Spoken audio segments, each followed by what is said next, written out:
Midday came slowly as the heat grew stronger. The bright orange sun oppressively looked down upon the woods. Malik could feel the heat cooking his indigo robes. Regardless of how much light the forest canopy blocked, it still wasn't enough. Ahead of him were 3 knights, servants of the Order of the Maiden. And like Malik, the knights wore thin pieces of metal armor along with jewelry made of mixed alloys. This was their protection against the same magic they bade him use. The arcane faded where human-made materials existed. Along with the armor, each knight was equipped with a short sword at their side and a thick white staff strapped to their backs. He had one thing they did not: a pouch of magic stones. Across his left hip lay a bag that contained 5 green rune-encrusted rocks. Rune stones. A true practitioner of the arts had at least one of these stones in their possession. Power thy spells with the energy of the stones, lest the machinations of humanity deflect your will entirely. The runes themselves were as meaningless as the symbols on his robes.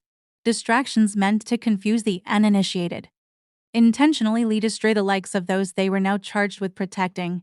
What the stones held, themselves, was the secret.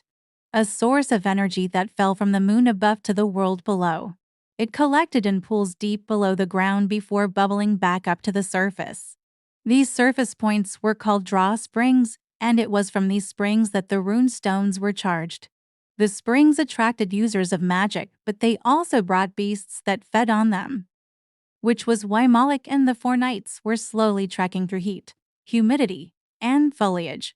Why does every far-flung village have to be located near one of these disaster magnets? The village of Raven's Rock was no exception. Nestled on the edge of a deep, dark wood, it was a resting point for travelers heading further inland from the coast.